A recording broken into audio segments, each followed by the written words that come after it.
everyone, welcome back. Today I pulled out my Colt. Okay, so this one is about 12 years old. I think I bought this back in around 2010, maybe a little bit earlier, 2009, 2010.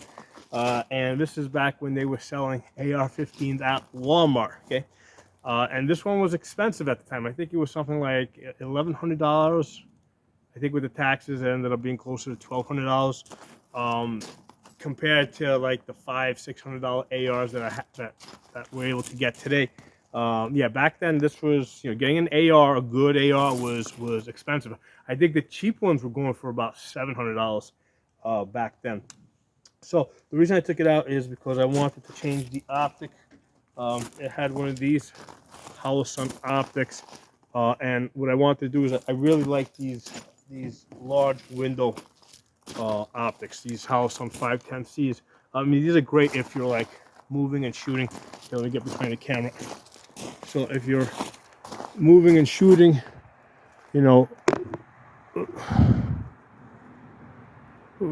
it goes. There you go. So you go. You can see the red dot there. So you can see. Let me shorten this up just a little bit. I mean, it's very awkward trying to get this behind the camera, but you can see how, this is if you're moving and shooting, or in a vehicle or in a helicopter or something, you can see how with the big window, it's a lot easier to get on target. So I've come to I've come to really like these Holosun 510Cs, and this came with a I think it's called a Rogers stock. Yeah, a Rogers Super Stock. Okay, I haven't seen these anywhere else, but it has a lock. There's a lock there that locks in place so that it's not even adjustable, I think. I don't even use it. So I think at the time when I got this was kind of a novelty, having one of these Rogers stocks, and it had the QD attachment on both sides. This will go on this side or on that side, and basically you want it to the outside. Okay, so that if you do it left side transition, you're not choking yourself here. Okay, so it also helps control the rifle. And on this side over here, it has like one of these side loop swivels. Now this came with the sling and 2 magazines, right? Plus that detachable carry handle. So this is back before the day of fast loop slings. Okay, so yeah, so this, taking this rifle out today is kind of like going into a time capsule, because I really don't shoot this gun that much. So I'm looking at it and I'm like, damn, man, these slings that, not having a fast loop sling, how did I ever work with this thing, right? Because with this, you throw this over your back. Okay, this is gonna, you can't really tighten this down. This thing's gonna want to bounce around a lot. So see how that flops around a lot. Yeah, that's something with the fast loop slings. That's something that's kind of gone away. So I'm going to probably get one of the CV Life fast loop slings to like $10. I think they work pretty good, especially for a gun that I don't shoot that often. And with this, I have a Streamlight attached on the right side off of a pressure pad. Okay, so basically you can put your thumb there or push back here to click on. Click off. Now, usually I like putting the pistol lights up here, just because this is easy on, easy off. With once you go with the pressure pad and you zip tie it down, not so easy to to take it off. I mean, you're kind of stuck with this extra weight at the front of the gun over here. Okay. Originally this came with the plastic handguards, and they were large, oversized. Okay, compared to other ARs I've seen with the A2 posts here, it was like really fat. So that's one of the reasons why with this I went with the got rid of those fat, oversized plastic handguards, and I put the QD rail. Now on my because I have a few other ARs that have the A2 posts, right? I got like a Smith, and Smith & Wesson. I got another one. I forgot what it is. A Palmetto. Okay, and on those, I put the quad rails on, but I ended up taking them off. The reason why I originally put the quad rail on here is because I wanted a place to mount the light, okay? And the problem I was having is that the light was like way too, it was like mounting back here, and it just didn't leave too much room for my hand. And I just didn't like that. And at the time when I first was looking for a place to mount the light, it was really, I just couldn't find these Picatinny rails that would mount to the A2 post. And then, I don't know, down the road, I was able to find them. And I ended up putting the light up here, which I think is a much better place for the light to be. It's a much better use of this space here. It gives you much more space here to put your hand, plus mount other things if you need to mount other things for whatever reason. So I pushed this up over here. So I had considered going back to the plastic handguard. However, the one that came with this Colt was, like I said, was really fat, oversized. I didn't like it. So this is the only AR that I have that currently has a quad rail on it. All the other ones that have like the A2 post with the plastic grips, I went back to the plastic, but it's a little bit thinner. Okay, so I just didn't like the one that came with this one. Okay, so what else can we say about this? Now, let's mention the paint job on this. Okay, one of the things I've noticed is, like, even though this doesn't get a whole lot of usage, if you look over here, right, you see how that paint like just kind of like completely like chipped off, and it looks like there's a couple of nicks somewhere. I think at the time, that maybe Colt was like Cerakoting these, because like this one over here, okay, this one gets used like a lot more frequently, and the paint isn't coming off anywhere nearly as easy when this gets beat up. And in fact, the lower receiver here from Radical is up to about 25,000 rounds. The original gun, right, from Radical went up to 22,000 rounds. I burnt out the barrel, and essentially Radical replaced the whole gun for me, with the exception of the receiver, which had the serial number. So I'm looking at this receiver, which is up to about 25,000 rounds, right? And I like just looking over here, like especially around this area here where the mag weld is, where it usually gets beat up a lot. This is holding on to its paint a lot better. So obviously this is a later technology. I mean, not that much later. I think that lower receiver, I might have got that somewhere around like 2000. Yeah, that was the year that Trump was running against Hillary. So I think I got that in 2016. Okay. So we're talking like 6 years earlier with this one over here. And who knows, they might have made it a year or two earlier before that. So definitely a difference, I think, in the way that they painted this. This seems, I can't know for sure, it seems more like a Cerakoting job that Colt did. Right, I'm looking at a couple of other nicks that I have here. And this is mostly in and out of the safe. This is not a gun that like I do lots of training with. So yeah, definitely.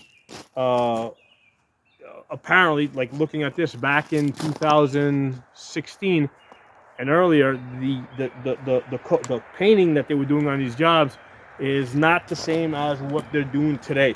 Okay, that's an interesting feature. Now, other thing worth mentioning here, I hate the straight trigger guards. I do have a replacement. I am going to change it today since I have one ready.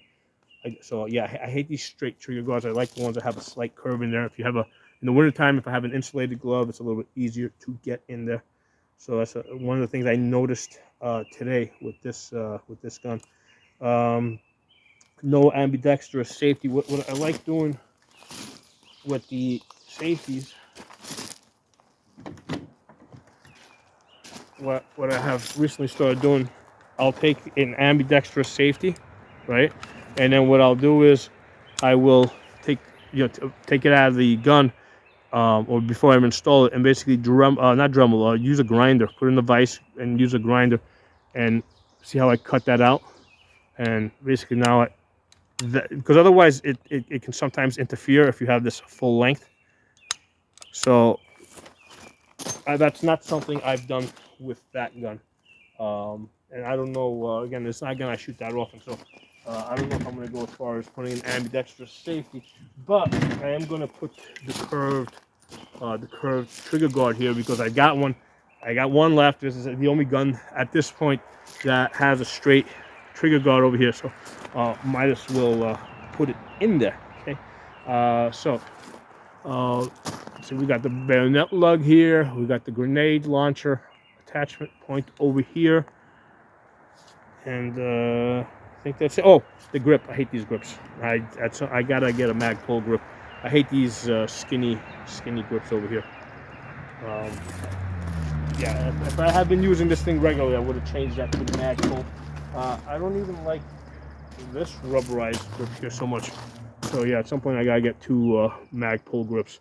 Although this one is nice, this one's comfortable. The only reason why I don't want to change this out because I want the storage compartment in there. I put in like an Allen key and stuff like that. So as far as shooting, I had this out today, and I got. I was getting like back-to-back 1-inch groups with this Colt. 3-shot groups. Okay, so 3-shot groups. I got a number of 1-inch groups using cheap ammunition, using Freedom munitions. This is the last one I got. Okay, so you can see how I got that. That was a 3-shot group right there. So, but I did this a number of times on different pieces of paper. So yeah, but I did get consistent 1-shot groups. When I went out to 200 yards, it opened up. But I think the reason it opened up is because well, I was using the magnifier. What I did is I took off the rear sight and I put this magnifier back here. So I had a 3x magnifier. So even with the 3x magnifier, when you look at 200 yards, right, the 2 MOA dot is about like the size of my hand. And what I was doing is I was anchoring to the bottom of the paper, and it's still like kind of hard to perfectly center. So that's why the groups, like I did get like 3 shots here that were like, damn, that was really close, 3 shots, okay? But so I got 3 shots here, and then 1 shot went down here. So that screwed up my group, okay? But these over here are like phenomenal. That was with the Freedom munitions. But again, you know, we're looking for consistency here. The 1-inch at 100 yards, yeah, I got that several times consistent. So I did with Freedom munitions, and I also tried it with Wolf 193, and it looks like I got 1, 2, 3, 4 over here. So that turns out to be about a 5-inch group. So 2.5 MOA. The other one, yeah, with this one down here, right? I got those 3 tight ones over there, but I got the other one down here, so that there's like 7 inches. So, but like I said, at 100 yards, where I can, like I get a better hold with the red dot. You know, I got 1-inch groups pretty consistent with this. Other thing worth noting is with this gun over here, I mean, there's just a limitation of space, especially when you have a light up here and you're using a pressure pad. Now on my Smith, what I did is instead of using the pressure pad, I have the light on the other side on the Smith & Wesson, and what I do is I push it with my thumb. So I don't have the pressure pads. It's the same light, the same stream light, but I push it. With this one, I got the big pressure pad here. But the issue that I have is, like back here, I have to choose between having a magnifier or having a flip-up sight. Okay, I can't have both, and that's the limitation of this design here, right? This you know, with this handguard, because yeah, I mean, there's just no place to put both a magnifier and the flip-up sight. And if I move it up here, I mean, this is taking up the space, and these are like really close. Yeah, I mean, but yeah, that's what I would have to do. If anything, as a temporary storage, like if this was going to combat, what I would probably do is, because the reality is I'm more likely to use a magnifier than the flip-up sights. If you know, I would probably take the flip-up sight off and probably just store it right here on the side. The rear flip-up sight, I would just move it to the side right here as storage. You know, have an Allen key in the grip over here so I can move it, and then put the magnifier in the back. Okay, so I believe in the 80% rule. You know, set up the gun for what you expect to be doing 80% of the time. not what you think you might be doing, 20% of the time. Okay, try to avoid the just in case mentality. Just in case I want to have everything on this gun possible. Try to avoid that. So yeah, if I would take off the flip side, put this here, and put a magnifier in the back, because that's what this would be more likely to use. However, since I have this set up with a light with a pressure pad, this is more of a dedicated like indoor gun or night shooting gun, because it has a light with the pressure pad. So that's why, because I haven't got so many magnifiers, right? So that's why for now I got the flip up sight in the back. Okay, let me show you guys my other setup here with this gun, which is the way I like setting up like SHTF guns. Okay, you got the magnifier here, optic over here. Again, there's a limited space here, right? Because if I push push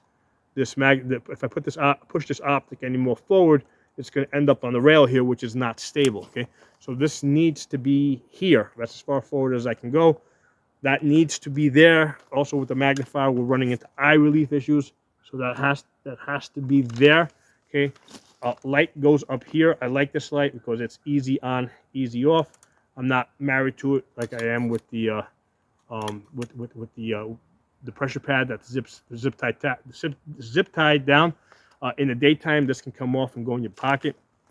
And then with the flip up sights, I got here and here.